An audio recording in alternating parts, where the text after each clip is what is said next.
أعوذ بالله من الشيطان الرجيم. بسم الله الرحمن الرحيم. السلام عليكم ورحمة الله وبركاته.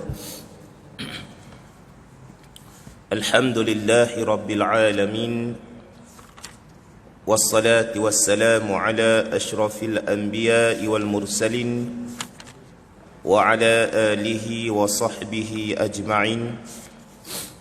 أشهد أن لا إله إلا الله وحده لا شريك له، وأشهد أن سيدنا محمدا عبده ورسوله.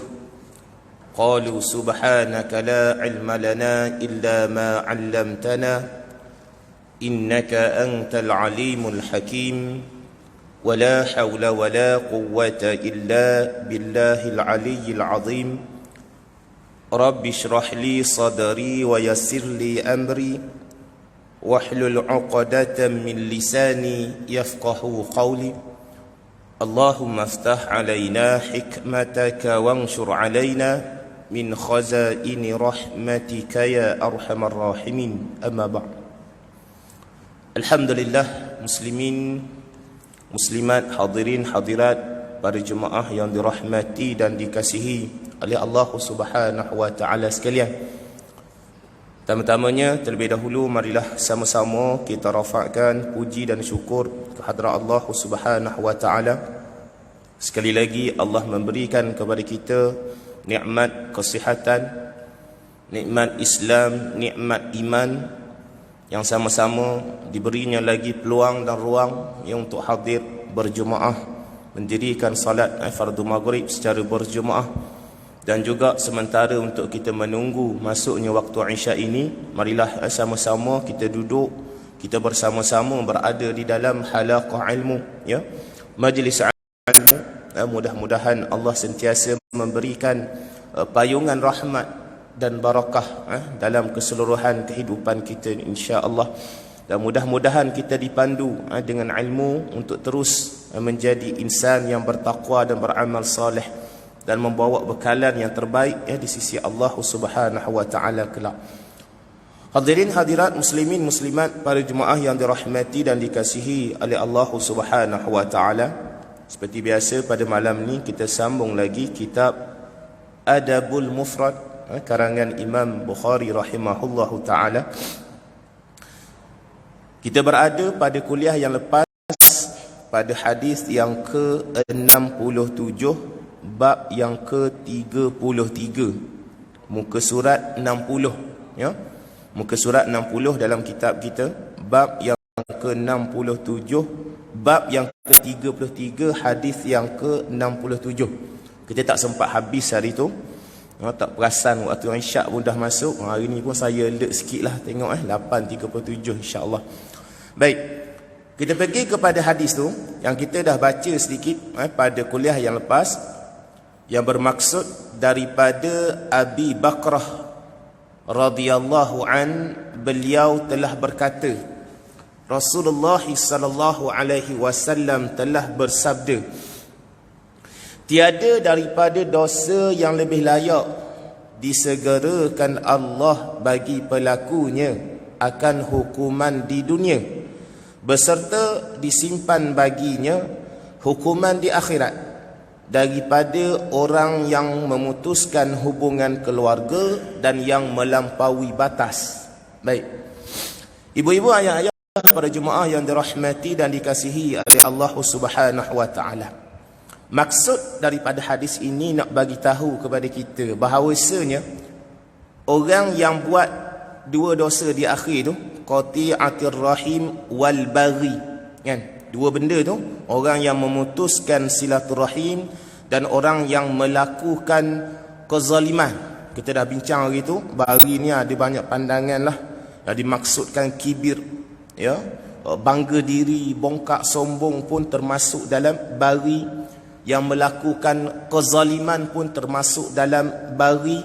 Yang keluar menentang pemerintah Islam yang adil pun dimaksudkan dalam baghi. Seseolah mereka ni orang yang melampaui batas lah, ya. Dua dosa ni dua kesalahan, orang yang melampaui batas dan orang yang memutuskan hubungan kekeluargaan ini, kata Nabi sallallahu alaihi wasallam, walaupun dosanya Allah Subhanahu wa taala akan membalasnya di akhirat, tetapi dalam hadis ni Nabi sallallahu alaihi wasallam menggambarkan kepada kita mereka itu lebih layak untuk disegerakan azab dosa itu di dunia. Sampai tahap tu kan. Jadi besar sungguhlah ya orang yang terlibat dengan bari dan terlibat dengan qati'ah rahim ni, orang yang memutuskan silaturahim.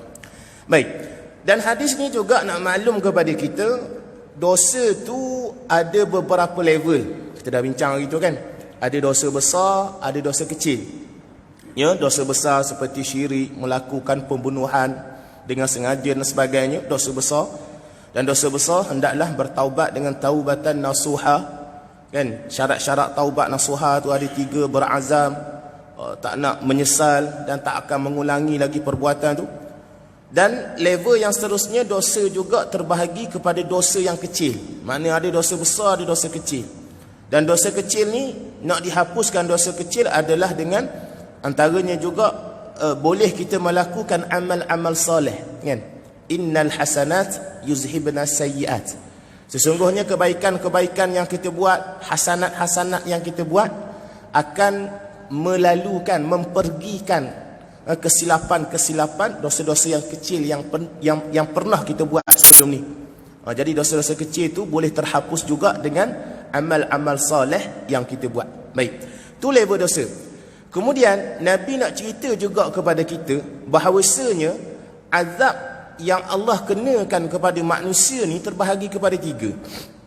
Satunya, azab yang Allah tangguh kepadanya azab di dunia, tapi dikenakan azab di akhirat.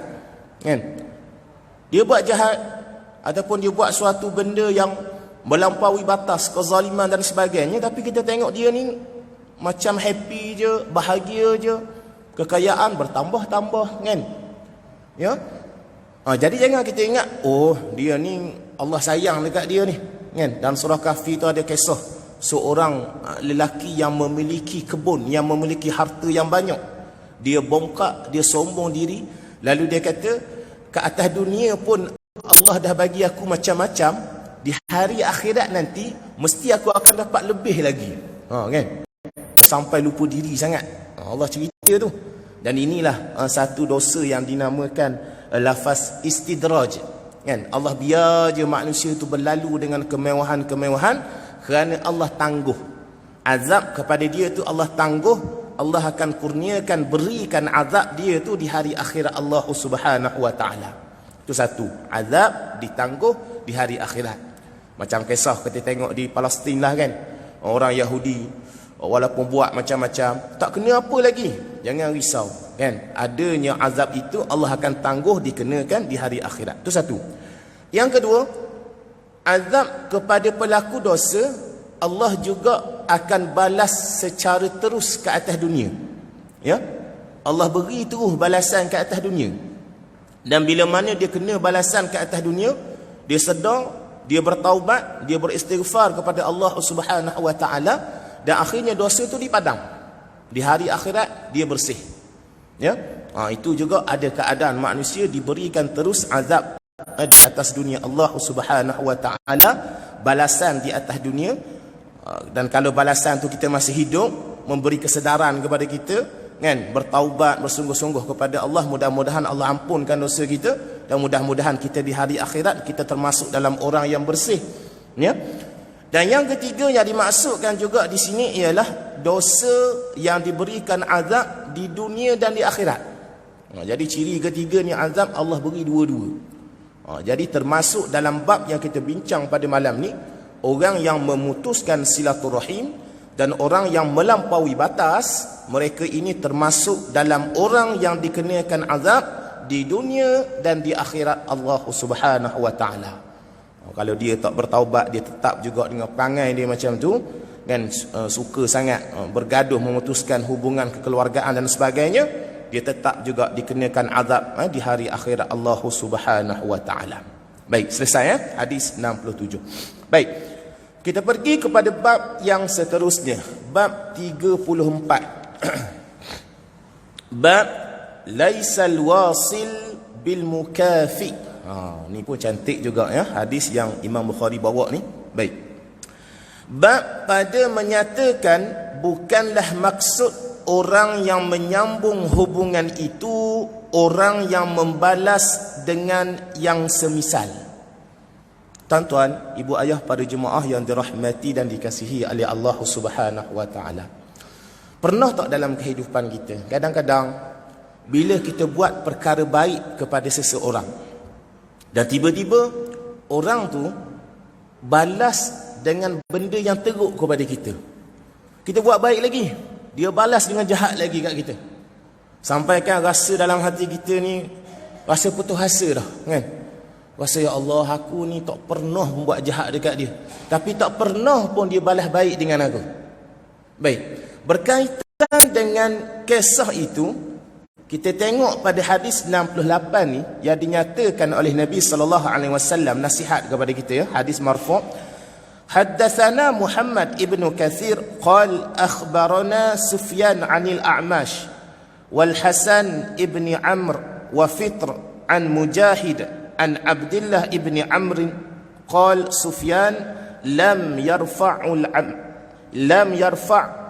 A'mash ila an-nabiy sallallahu alaihi wasallam wa rafa'ahu al-Hasan wa Fitr an an-nabiy sallallahu alaihi wasallam qala laysal wasil bil mukafi ولكن الواصل الذي إذا قطعت رحمه وصلها.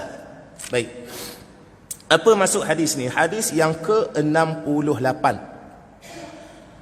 Muhammad bin Katsir, imam kepada Imam Bukhari ni, guru kepada Imam Bukhari, Muhammad bin Katsir mengkhabarkan kepada kami. Ia berkata, Sufyan mengkhabarkan kepada kami daripada Al-A'mash, Hasan bin Amr dan Fitr. Ada tiga orang tu, ada tiga orang perawi tu, Al-A'mash, Hasan bin Amr dan Fitr. Dia ni pula daripada Mujahid telah mengkhabarkan kepada kami Sufyan daripada Al-A'mash, Hasan bin Amr dan Fitr daripada Mujahid daripada Abdullah ibnu Amr telah berkata Sufyan Al-A'mash tidak mengangkat hadis ini kepada Nabi sallallahu alaihi wasallam, tetapi Al-Hasan dan Fitr mengangkat hadis ini kepada baginda Nabi sallallahu alaihi wasallam. Maknanya dalam tiga orang tadi tu, dalam tiga orang yang dinyatakan tadi, Al-A'mash ya, Al-A'mash, Hasan bin Amr dan Fitr, tiga orang tadi tu, Al-A'mash dia tak sandarkan hadis ini kepada Nabi sallallahu alaihi wasallam. Manakala dua orang lagi, Hasan bin Amr dan Fitr, dia sandarkan kepada Nabi sallallahu alaihi wasallam. Jadi kalau tak sandar kepada Nabi sallallahu alaihi wasallam, dia akan jadi hadis mauquf tadi kan. Disandarkan kepada sahabat, dia akan jadi hadis mauquf. Adapun yang disandarkan kepada Nabi sallallahu alaihi wasallam, dia akan jadi hadis marfu', kan? Jadi matan dia sama je. Cuma bezanya A'mash ni dia tak sandarkan kepada Nabi sallallahu alaihi wasallam, tapi Hasan dan Fitr dia sandarkan kepada Nabi sallallahu alaihi wasallam. Lalu Nabi sallallahu alaihi wasallam bersabda, bukanlah orang yang menghubungkan itu sama dengan orang yang membalas seumpamanya, akan tetapi orang yang menghubungkan itu adalah orang yang apabila diputuskan hubungan keluarga, dia menyambungnya. Baik, tuan-tuan puan-puan rahimakumullah, hadis ini juga nak menceritakan kepada kita seorang manusia sifatnya al-wasil, kan? Nabi kata kat sini qal laisal wasil. Apa makna wasil ni? Wasil ni ialah orang yang menyambung, menyambung silaturahim, ataupun orang yang buat baik ataupun buat amal-amalan supaya silaturahim tu terjaga. Itu yang dimaksudkan al-wasil. Lalu Nabi kata, bukanlah yang dimaksudkan al-wasil, orang yang menyambung silaturahim itu, apabila kita menganggap perbuatan yang kita buat itu akan dibalas. Itu bukan penyambung silaturahim, Nabi kata. Kan? Bukan al-wasil tu. Yang dimaksudkan al-wasil ialah orang yang menghubungkan silaturahim itu apabila silaturahim itu diputuskan. Kan? Pertama, bila mana dia nak menghubungkan silaturahim itu, tengok-tengok ada orang cuba nak memutuskan, nak bergaduh dengan dia, nak berkelahi dengan dia, dia cuba juga usaha sedaya upaya untuk menyambungkannya. Walaupun dia dibalas dengan jahat, ditohmah, difitnah, dikata macam-macam, dia tetap juga buat baik.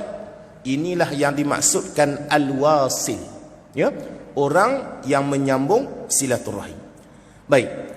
Daripada hadis ini juga kita nak faham, orang yang menyambung silaturahim itu terbahagi kepada 3. Satunya, bila mana orang yang memutuskan silaturahim tanpa sebab. Ya? Pertamanya, kalau kita nak tengok manusia ni dalam bab silaturahim, kategori pertama, mereka tu suka putuskan silaturahim tanpa sebab. Ini masalah, kadang-kadang dia kata dia seorang je betul. Ya? Ada perasaan sum'ah, ada perasaan suka bangga diri, nasihat orang tak nak terima, kan? Jadi adanya manusia itu termasuk dalam golongan yang suka putuskan silaturahim tanpa ada sebab pun. Dia tak perhati dengan orang, dia tak kawan dengan orang tu. Malah dengan ahli keluarga dia sendiri pun dia berkelahi.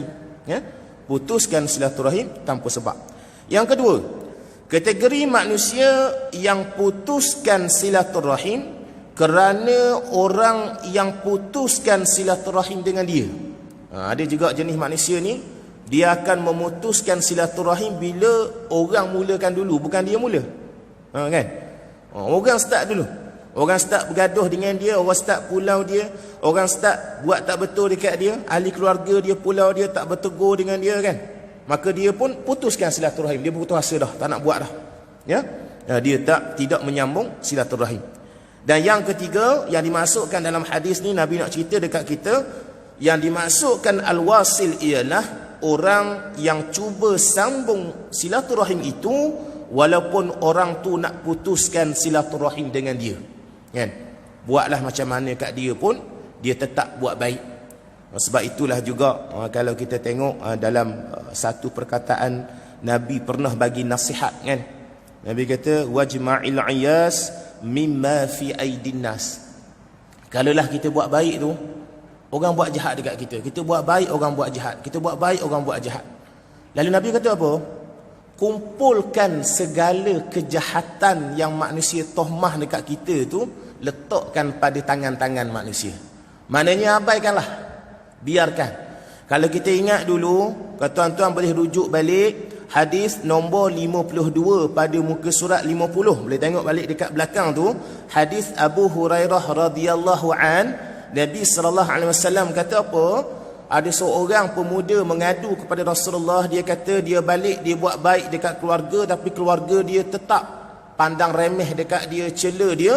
Lalu apa kata Nabi? Nabi kata, ahli keluarga yang pandang remeh dekat dia, tohmah dekat dia itu, dia sebenarnya sedang memulakan diri dia untuk memakan kayu daripada neraka Allah Subhanahu wa taala.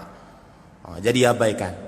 Orang nak buat jahat ke, orang nak kata apa kat kita ke, kita teruskan dalam buat kebaikan. Kita nak termasuk dalam kategori yang dinyatakan tadi al-wasil, ya, orang yang menyambung silaturahim. Dan ini juga merupakan suatu perkara yang besar, kan? Suatu perkara yang penting yang perlu kita buat, dan anugerahnya sangat besar, ya, di hari akhirat Allah Subhanahu wa taala. Baik. Seterusnya kita pergi kepada hadis 69. Bab 35. Bab fadli man yasilu zarrahimidh zalim. Bab pada menyatakan keutamaan orang menyambung hubungan keluarga yang zalim. Ni pun sama jugalah, lebih kurang tadi juga. Ada cerita dia panjang juga belakang tu. Baik, hadis 69, hadis marfu'. حدثنا مالك ابن إسماعيل قال حدثنا عيسى ابن عبد الرحمن عن طلحة عن عبد الرحمن ابن عوسجة عن البراء قال جاء أعرابي. Lagi sekali ya tuan-tuan, kita jumpa perkataan A'rabi. A'rabi dalam bahasa Arab ni bukan maksud orang Arab, tapi maksud A'rabi ni adalah orang-orang Arab Badui, orang-orang Arab yang duduk di pedalaman, yang jauh daripada tamadun, ya. Banyak kali kita akan jumpa kalimah A'rabi ni. Jaa A'rabi faqal ya Nabi Allah allimni amalan yudkhiluni al-jannah. Qal la in kunta aqsarta al-khutbah laqad a'radta al-mas'alah a'tiki an-nasamah wa fukka ar-raqabah. Qal أوليست واحدة قال لا إتق النسمة أن تعتق النسمة وفك الرقبة أن تعين على الرقبة والمنيحة الرغوب والفيء على ذي الرحم فإن لم تطق ذلك فأمر بالمعروف وانهى عن المنكر فإن لم تطق ذلك فكف لسانك إلا من خير. Hadis yang panjang, banyak isi yang nak dicerita dalam ni. Baik. Daripada Al-Barra radhiyallahu an, beliau telah berkata, telah datang seorang A'rabi, seorang Arab Badui kepada Rasulullah sallallahu alaihi wasallam, lalu berkata, wahai Nabi Allah, wahai Rasulullah, ajarkan kepada aku amalan. Bila sebut amalan ni maknanya satu amalan je dia nak. Dia tak nak banyak-banyak. Kan? Dia kata, ajarkan kepada aku amalan, satu amalan yang akan memasukkan aku ke syurga. Kan? Banyak sekali kita jumpa sebelum ni, banyak pertanyaan daripada sahabat, pertanyaan daripada orang yang jumpa Rasulullah, amalan apa yang paling afdal, amalan apa yang masuk syurga. Tapi jawapan Nabi SAW berbeza-beza. Kan? Nabi berbeza-beza dalam memberi jawapan. Kerana apa? Sebab Rasulullah SAW memberi jawapan berdasarkan background orang yang bertanya itu. Kan? Yang datang sekarang ni orang Arab Badui. Kan? Dia tanya pula kepada Rasulullah, amalan apa yang aku nak buat ni, satu amalan yang aku boleh buat ni yang memasukkan aku ke syurga. Lalu Rasulullah SAW telah bersabda, pertanyaan kamu ni ringkas. Soalan kamu tanya ni ringkas, Nabi kata. Namun engkau telah memperluaskan pertanyaanmu. Kamu kata kamu nak satu amalan je, kan? Soalan kamu ni ringkas, tapi jawapan dia tu skop dia besar, kan? Jawapan yang aku nak bagi kepada kamu ni luas. Nabi SAW gambarkan sebegitulah. Lalu Nabi pun menyatakan, yang pertama, engkau merdekakanlah hamba, lelaki atau perempuan. A'tikin nasamah. Yang maksudnya merdekakanlah hamba, lelaki atau perempuan. Wa fukkar raqabah, dan merdekakan hamba riqab, yakni hamba yang diberi peluang oleh tuannya untuk menebus diri. Maknanya ada dua lah hamba ni. Satu hamba kepunyaan kita, kan? Kita ada hamba kita, lepas tu kita merdekakan hamba. Tu satu Nabi kata. Yang kedua, hamba orang lain. Hamba orang lain, kita usaha pergi bayar, pergi tebus dia sampai dia merdeka, kan? Jadi dua keadaan ni. Nabi kata kamu merdekakan hamba dan juga kamu merdekakan hamba riqab. Lalu orang Badui itu berkata, bukankah kedua-duanya adalah sama? Yang Nabi kata merdekakan hamba, kedua-duanya adalah sama? Lalu Rasulullah SAW telah menjawab, tidak sama. Merdekakan hamba ialah bahawa engkau memerdekakan hamba kamu. Itqun nasamah an ta'tiqan nasamah. Kan? Kita ada hamba, kita merdekakan dia, bebaskan dia. Tu maksud an ta'tiqan nasamah. Adapun yang dimaksudkan wafaqur raqabah ialah memerdekakan hamba riqab, bahawa engkau membantu atas memerdekakannya. Kan, sama ada kita tebus, bayar duit, kita beli dia dan sebagainya lah, kan? Maka itu juga merupakan amalan yang akan memasukkan diri kita ke syurga Allah Subhanahu wa taala. Lalu apa lagi? wal manihatur raghub, dan pemberian berupa unta yang banyak manfaatnya. Apa maksud ni tuan-tuan? Yang bertanya Rasulullah sallallahu alaihi wasallam ni adalah orang Arab Badui. Jadi orang Arab Badui ni dia banyak pelihara unta, kambing dan sebagainya lah. Lalu Nabi kata, wal manihatur raghub ni, kamu pergi wakafkan unta kamu.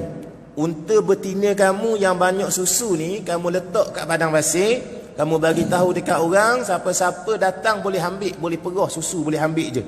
Kan? Itu yang dimaksudkan wal manihatur raghub.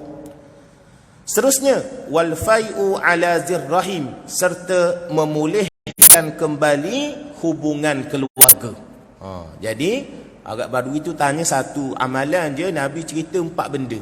Merdekakan hamba, menolong untuk merdekakan hamba orang lain, mewakafkan unta, sambung silaturahim. Kan? Lalu Nabi sambung lagi, maka jika engkau tidak mampu berbuat sedemikian, kalau kamu nak buat ni kamu tak mampu, maka perintahlah orang berbuat baik dan cegahlah daripada kemungkaran.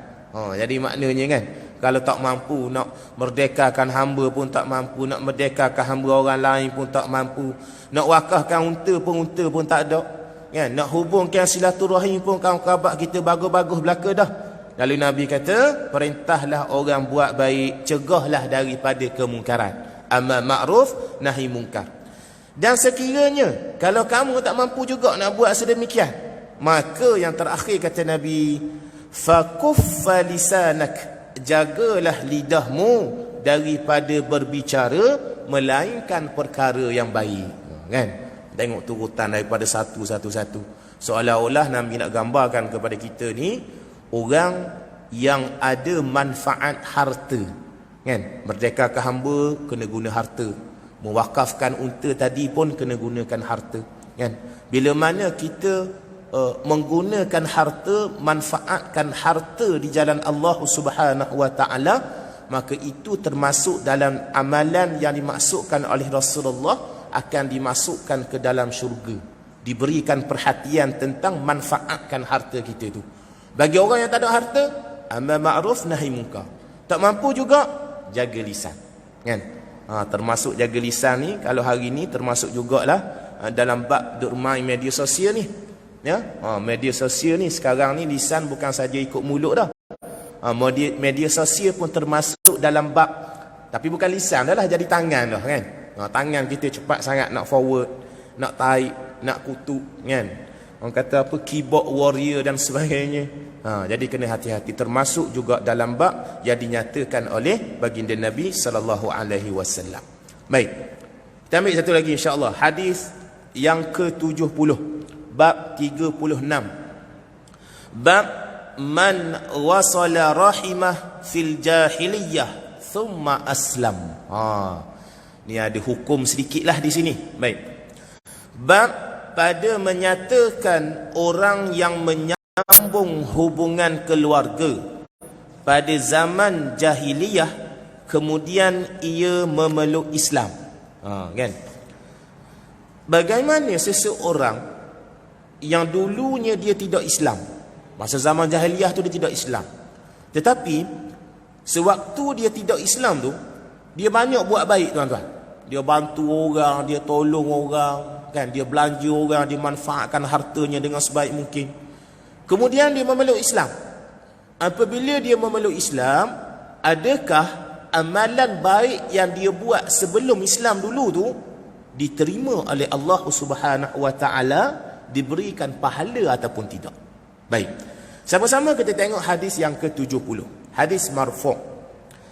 Haddatsana Abu Yaman qal akhbarana Shu'aib an az-Zuhri qal akhbarani Urwah ibn Zubair anna Hakim ibn Hizam akhbarahu annahu qala lin-nabiy sallallahu alaihi wasallam. Sedikit Hakim ibn Hizam ni, Hakim ibn Hizam ni juga adalah anak saudara kepada Khadijah binti Khuwailid. Kan? Jadi Hizam ni Hizam bin Khuwailid ni dia adik-beradik dengan Khadijah binti Khuwailid. Dan dalam riwayat menceritakan sebelum Hakim Ibnu Hizam ni masuk Islam, maka Hizam ni juga dulu merupakan antara pemimpin orang Quraisy sewaktu Islam nak dibuka balik, masa Fathu Mekah balik kan.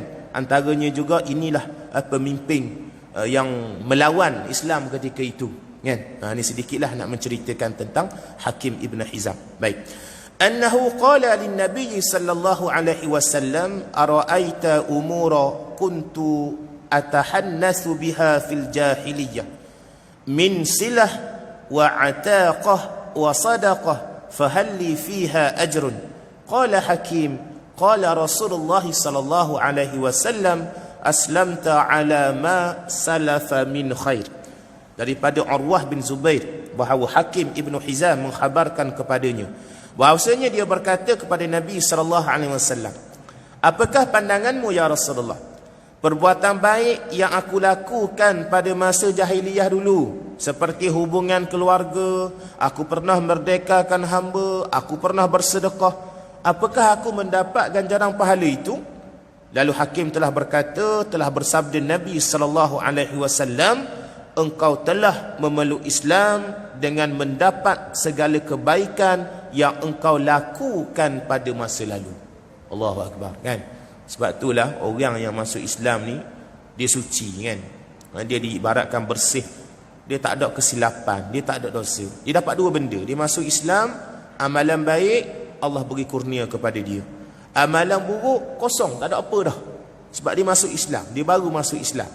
Kalau kita ambil pandangan daripada Imam Ibn Hajar Al-Asqalani dan juga Imam Nawawi rahimahullahu ta'ala, dia menyatakan amalan baik sebelum Islam akan diterima bagi mereka yang telah memeluk Islam. Dan ini juga merupakan galakan dan kurnia daripada Allah Subhanahu wa ta'ala untuknya.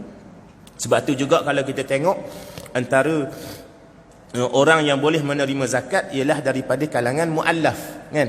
Orang yang baru dekat dengan Islam, orang yang baru memeluk Islam, maka bila zakat diberikan kepadanya sebagai galakan dan dia pun kata oh Islam ni bagus, bantu dia dan sebagainya, maka ini juga merupakan rahmat di sebalik agama Islam yang menuntut manusia ni supaya dalam konteks dakwah ni tunjuk akhlak kita kan. Bila buat baik dekat orang, tolong orang, bantu orang, maka itulah Islam yang sebenarnya. Baik, hadis ini apa yang kita nak faham? Antaranya yang pertama, orang jahiliyah dulu walaupun dia jahil, tetapi ada juga perkara baik yang mereka buat. Kerana apa? Fitrah manusia ni dia suka kepada kebaikan kan. Tanyalah siapa-siapa pun, orang mencuri dia tak akan kata mencuri itu benda baik kan. Orang bergaduh dia tak akan kata bergaduh tu benda baik ya. Orang buat jahat dia tak akan kata perbuatan jahat tu benda baik. Jadi fitrah manusia walaupun dia bukan Islam, dia tetap ada perasaan untuk melakukan kebaikan. Dan ada pun orang yang kafir kan, yang sebelum Islam, bila mana dia masuk Islam, amalan-amalan kebaikan dia yang dulu itu akan diterima sebagai pahala dan akan dikurniakan kurniaan rahmat, kasih sayang daripada Allah Subhanahu wa ta'ala. Dan ini juga nak menunjukkan kepada kita amalan adalah sebahagian yang sangat penting dalam keimanan kan. Nak tunjuk keimanan kita ni, nak buktikan keimanan kita ni perlu dizahirkan dengan amalan, dengan perbuatan ya. Tak cukup kita kata kita beriman, hati kita ni kata beriman, tapi tak diterjemahkan dengan amalan, belum lengkap lagi keimanan kita ya kepada Allah Subhanahu wa ta'ala. Wallahu ta'ala alam. Kita berhenti dulu pada hadis yang ke-70, dan sepanjang kalau kita tengok ni adalah banyak berkaitan dengan menyambung silaturahim. Selepas kita bincang dulu adab kedua ibu bapa, dan sekarang ni banyak lagi lah hadis-hadis lepas daripada ni membincangkan tentang menyambung silaturahim ni. Imam Bukhari sangat memberikan perhatian yang sangat penting lah dalam bab penyambungan silaturahim ini. Dan di samping ini juga saya rasa ni kuliah yang terakhir lah sebelum Ramadan kot. Rasanya minggu keempat nanti tak sempat dah rasanya. Mungkin dah masuk nak tarawih dah. Jadi kesempatan ini jugalah saya mengucapkan kepada para jemaah sekalian, sama-samalah kita berusaha sebaik mungkin, seupaya mungkin, supaya diri kita sekali lagi dijemput, berdoa banyak-banyak supaya kita sekali lagi dijemput untuk bersama-sama melaksanakan ibadah, pesta ibadah pada bulan Ramadan Al-Mubarak, kan. Kita banyak dah kan rasa ringan dan sebagainya. Persiapkanlah diri kita bersungguh-sungguh. Tahun lepas waktu Ramadan nak habis, kita kata kita rindu Ramadan, kan. Kita rasa kita sedih Ramadan berlalu. Tapi ni bukti kita nak tunjuk balik bahawa kita bersungguh-sungguh nak Ramadan itu. Kita jadilah persiapan dengan sebaik mungkin. Mudah-mudahan kita diberinya kesihatan, kemudahan untuk terus melaksanakan ibadah dengan sebaik mungkin. Selamat menyambut Ramadan Al-Mubarak. Sekadar itu dahulu, insya-Allah ada masa kelapangan umur yang panjang, kita sambung balik kuliah kita berkaitan dengan Adabul Mufrad ini. Wallahu taala alam. Segala kekurangan, kelemahan saya mohon maaf. Yang terbaik itu datang daripada Allah Subhanahu wa taala. Aqulu qawli hadza wa astaghfirullahal azim li wa lakum. Wassalamualaikum warahmatullahi wabarakatuh. A'udzu billahi minasyaitonir rajim. Bismillahirrahmanirrahim. Alhamdulillahi rabbil alamin, wassalatu wassalamu ala asyrafil anbiya'i wal mursalin wa ala alihi wa sahbihi ajma'in. Allahumma zidna ilman warzuqna fahma. Allahumma arinal haqqa haqqan warzuqna ittiba'ah wa arinal batila batilan warzuqna ijtinabah. Allahumma barik lana fi Sya'ban wa ballighna Ramadan. Wa sallallahu ala sayyidina Muhammad wa ala alihi wa sahbihi wa sallam. Alhamdulillahi rabbil alamin. Qabbalallahu minna wa minkum.